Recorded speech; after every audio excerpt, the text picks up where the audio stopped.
Bienvenue dans Faux Semblant, je suis Karim, 6e épisode, et on clôture aujourd'hui le cycle perception et sens. Après les miroirs, après la musique, on touche au dernier pilier, la vue. Plus précisément, les couleurs.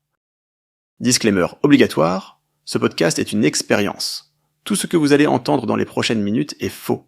Notre objectif, c'est de vous montrer comment une idée absurde peut devenir crédible. On fabrique de la désinformation en direct, et on décortique comment ça marche à la fin. 6e round. Victor, pseudo-expert invaincu. 6 épisodes, 6 basculements de Lucie.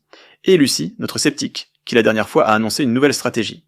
Tu te souviens de ce que tu as dit ? Oui, dire non à tout, pas de liste, pas de préparation, pas de réflexion. Victor dit un truc, je dis non. Point final, méthode brute. La stratégie du mur. J'aime. Victor, tu as entendu ? Elle va juste dire non.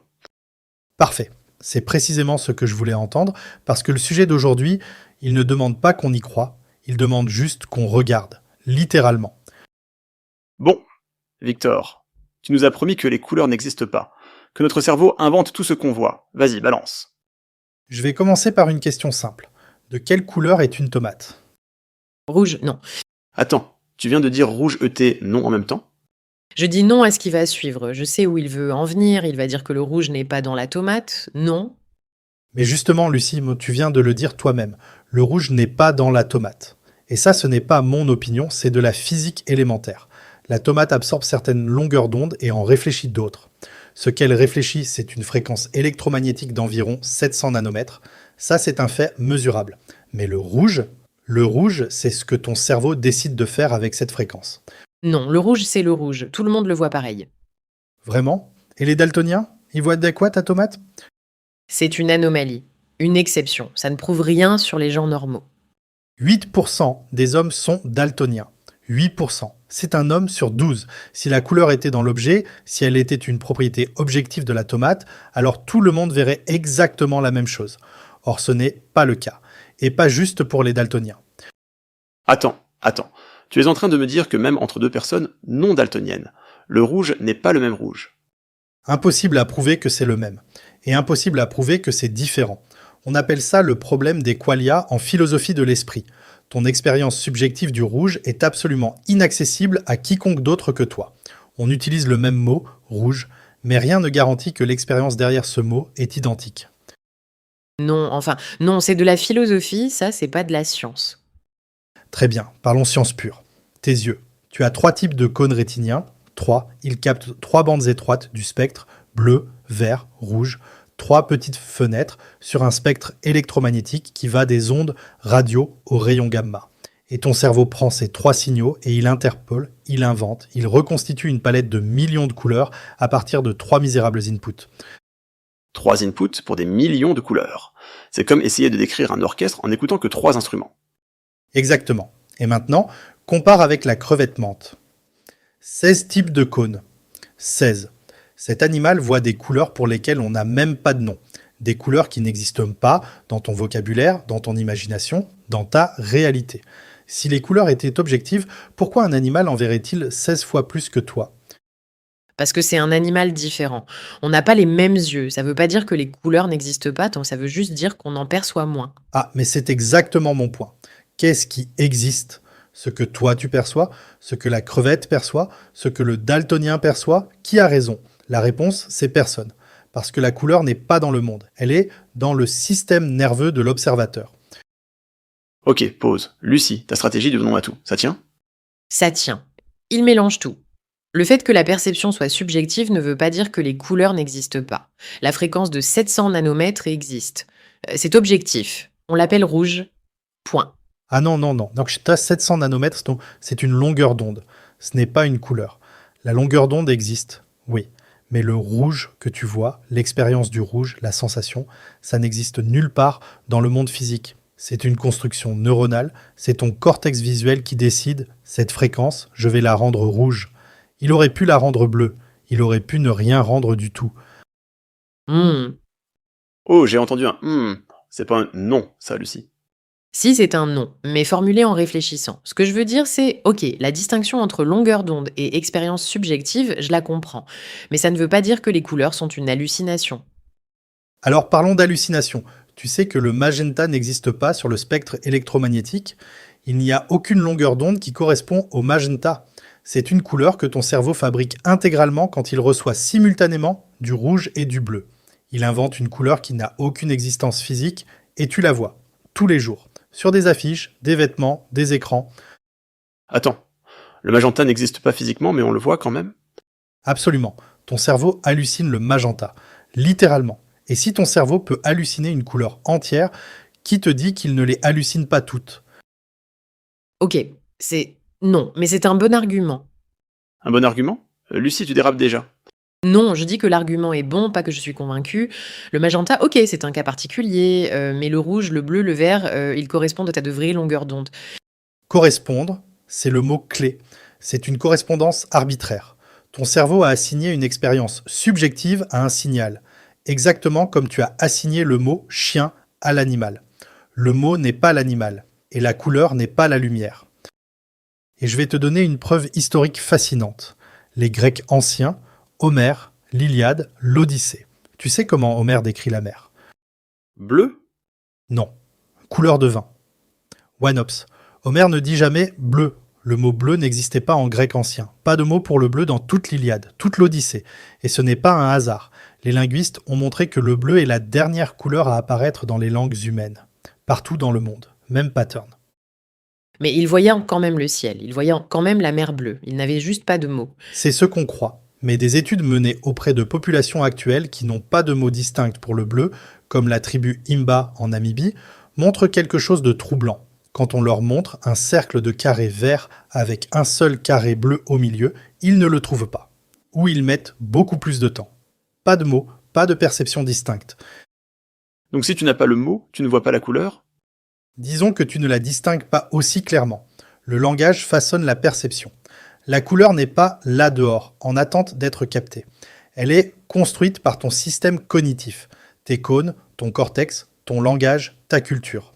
Retire un élément, la couleur change ou disparaît. C'est... attends. Oh, attends. Mes auditeurs fidèles connaissent sur ce moment.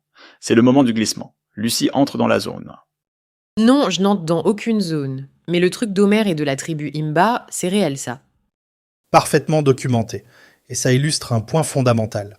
La couleur n'est pas une propriété du monde. C'est un système d'interprétation. Un système qui varie selon l'espèce, selon l'individu, selon la culture, selon la langue. Qu'est-ce qui est réel dans un phénomène aussi relatif? Mais alors, si je comprends bien, quand je vois un arc-en-ciel, ce que je vois, c'est pas là, c'est juste dans ma tête. Ce qui est là, c'est la réfraction de la lumière dans les gouttelettes d'eau, des longueurs d'onde qui se séparent. Mais les 7 couleurs que tu vois, Newton a décidé qu'il y en avait 7. 7 parce qu'il aimait le chiffre 7. Il voulait une correspondance avec les 7 notes de musique. Il aurait pu en voir 5 ou 12. Le découpage est culturel. Newton a choisi 7 couleurs parce qu'il aimait le 7? Sérieusement? L'indigo et le violet, objectivement, tu les distingues à peine à l'œil nu. Newton les a séparés pour arriver à 7. C'est un choix esthétique, pas scientifique. Et on l'enseigne encore aujourd'hui comme si c'était une vérité du monde physique. Mais Victor, si on pousse ton raisonnement, tu es en train de dire quoi exactement? Que l'univers est en noir et blanc? Même pas. L'univers n'est ni en couleur, ni en noir et blanc. Le noir et blanc est aussi une interprétation. L'univers est fait de fréquences, d'oscillations électromagnétiques. Pas de lumière, pas de couleur, pas d'obscurité. Juste des ondes. Et ton cerveau, ce petit morceau de matière organique, transforme ces ondes en un spectacle lumineux que tu confonds avec la réalité. Un spectacle lumineux qu'on confond avec la réalité. Lucie, tu viens de reformuler ce qu'il a dit, avec un ton rêveur. Tu sais ce que ça veut dire? Ça veut dire que je réfléchis. Ah, c'est pas parce que je reformule que j'adhère. Je tourne le truc dans ma tête. C'est tout. Et tu as raison de réfléchir, Lucie, parce qu'il y a un élément que je n'ai pas encore mentionné, le plus troublant. Tu connais l'expérience de la robe? La robe bleue et noire, ou blanche et dorée? Ce truc qui a cassé Internet il y a quelques années? Exactement. Le même objet, les mêmes pixels sur un écran, et la moitié de la population voyait bleu et noir, l'autre moitié voyait blanc et doré. Pas une légère nuance, des couleurs complètement différentes. Si les couleurs étaient objectives, si elles étaient dans l'objet, comment est-ce possible, non? C'est la lumière ambiante qui change la perception, non? Le contexte lumineux? Oui, c'est exactement ça. Le cerveau interprète la lumière ambiante et corrige les couleurs en fonction. Mais le point crucial, c'est que cette correction est automatique, inconsciente et variable d'un individu à l'autre. Tu ne vois pas le monde, tu vois la version du monde que ton cerveau a décidé de te montrer. La version du monde que ton cerveau a décidé de te montrer? Ok, ça c'est difficile à contester. Lucie, ta stratégie du non-atout. Score actuel? Tiens, j'ai pas dit oui, j'ai dit que c'est difficile à contester, ce n'est pas la même chose. Mais tu sais, ce qui est vraiment vertigineux, ce n'est pas juste les couleurs, c'est tout. La douleur n'est pas dans l'objet qui te blesse. Le goût n'est pas dans l'aliment. L'odeur n'est pas dans la fleur. Toute perception est une construction. Les couleurs sont juste l'exemple le plus spectaculaire parce qu'on y croit le plus fort. On y croit le plus fort? Qu'est-ce que tu veux dire? On croit que le monde est coloré, viscéralement. C'est la croyance la plus ancrée qui soit. Demande à quelqu'un, est-ce que les couleurs existent? Et il te regardera comme si tu étais fou. Mais la science dit non, la physique dit non, les neurosciences disent non. Et malgré ça, tu ne peux pas t'empêcher d'y croire. C'est la définition même d'une hallucination collective. Une hallucination collective? Et si on pouvait éteindre cette hallucination, si on pouvait voir le monde tel qu'il est, vraiment, sans le filtre chromatique, un univers de fréquences pures, pas de rouge, pas de bleu, pas de vert, juste des oscillations invisibles. C'est ça, la réalité. Tout le reste, c'est du cinéma que ton cerveau se projette pour survivre. Du cinéma pour survivre, tu veux dire que les couleurs seraient un avantage évolutif? Un outil de survie? Bien sûr, distinguer un fruit mûr d'un fruit toxique, repérer un prédateur camouflé. Le cerveau a inventé les couleurs parce que c'était utile, pas parce que c'est vrai. L'utilité n'est pas la vérité. La carte n'est pas le territoire. Et nous vivons dans la carte en croyant que c'est le territoire. Attends, Victor, tu es en train de construire un système complet là. Si les couleurs sont une hallucination de survie, est-ce que ça veut dire que toute notre réalité visuelle est fausse? Pas fausse. Construite. C'est pire que faux. Le faux, tu peux le corriger. Le construit, tu ne peux pas en sortir. Tu es enfermé dans ta propre hallucination chromatique. Et le plus ironique, c'est que cette prison est tellement confortable que personne ne veut en sortir. On préfère le mensonge coloré à la vérité invisible. Le mensonge coloré? Ok, Victor, je déteste l'admettre, mais c'est cohérent. Tout ce que tu dis est cohérent. Le magenta qui n'existe pas, Homer qui n'a pas de mots pour le bleu, la robe, l'amble, les cônes, la crevette menthe, ça s'emboîte. Boum! Score final. Victor, 6. Lucie, 0. La stratégie du non-atout aura tenu, 8 minutes? Mais j'ai pas dit que j'y crois, j'ai dit que c'est cohérent, c'est pas pareil. C'est exactement ce que tu dis à chaque épisode, Lucie. Juste avant de basculer complètement. Et tu sais pourquoi c'est cohérent, Lucie? Parce que c'est comme ça que fonctionne la désinformation la plus efficace. On ne ment pas. On prend des vérités partielles, on les assemble dans un ordre narratif et on laisse le cerveau tirer la conclusion. Le cerveau adore la cohérence. Il préfère une histoire fausse, mais cohérente à une vérité morcelée et contradictoire. Et là, on bascule. Déconstruction. Victor, tu viens de nous manipuler pendant 15 minutes. Explique-nous comment. Premier mécanisme, la simplification abusive. J'ai pris un fait nuancé. La perception des couleurs est partiellement subjective et je l'ai transformée en absolu. Les couleurs n'existent pas. C'est le biais le plus courant en désinformation. On prend une demi-vérité et on en fait une vérité totale.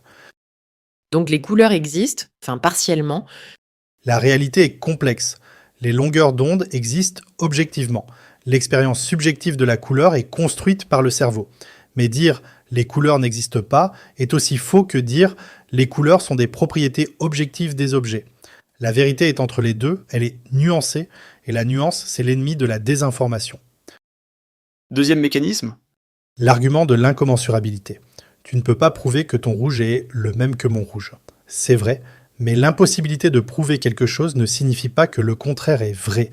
C'est un argument qui fonctionne parce qu'il paraît logique, mais il ne prouve rien du tout. Il crée juste un doute impossible à résoudre.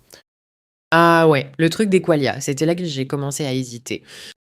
Troisième mécanisme, l'accumulation d'exemples vrais au service d'une conclusion fausse. La crevette menthe, les daltoniens, le magenta, Homère, les Imba, la robe, Newton. Chaque fait pris individuellement est réel ou au moins partiellement vrai. Mais la conclusion que j'en tire, les couleurs sont une hallucination collective, ne découle pas logiquement de ces faits. J'ai empilé des preuves vers une direction sans jamais montrer les faits qui vont dans l'autre direction. Quel fait dans l'autre direction? Par exemple, la grande majorité des humains, dans les mêmes conditions d'éclairage, perçoivent les mêmes couleurs. La perception des couleurs est suffisamment partagée pour qu'on puisse construire des feux tricolores, des systèmes d'alerte, des codes visuels universels. C'est peut-être une construction, mais c'est une construction fiable, partagée et fonctionnelle. Ça ne ressemble pas vraiment à une hallucination. Ah, tu vois, c'est ça que j'aurais dû répondre tout à l'heure. Exactement. Mais tu ne l'as pas fait. Pourquoi? Parce que j'ai contrôlé le rythme de la conversation. Je n'ai jamais laissé de silence assez long pour que tu construises un contre-argument. Chaque fois que tu doutais, j'enchaînais avec un nouvel exemple. C'est le quatrième mécanisme, le bombardement argumentatif. Le bombardement argumentatif. Pas le temps de réfléchir. Et cinquième mécanisme, l'appel au mystère.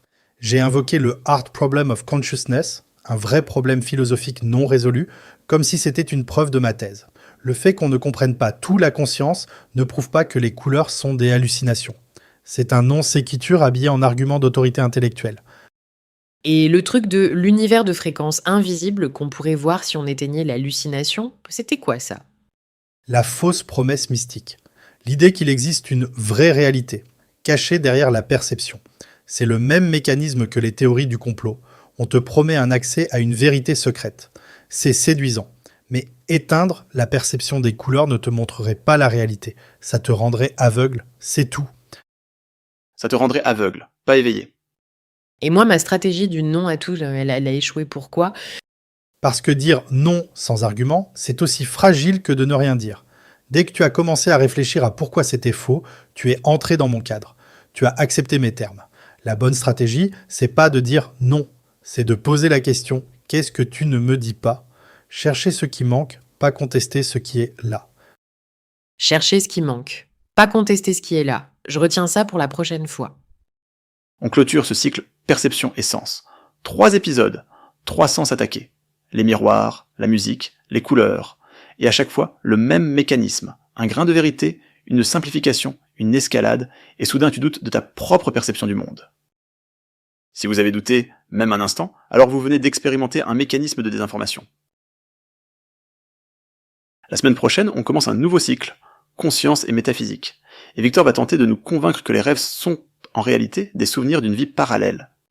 Les rêves. Des souvenirs d'une vie parallèle. Non, non, non, non. Et cette fois, je ne dis pas juste non, je cherche ce qui manque. Nouvelle stratégie. Cherchez ce qui manque. On verra si ça tient face aux rêves. À la semaine prochaine dans Faux Semblant.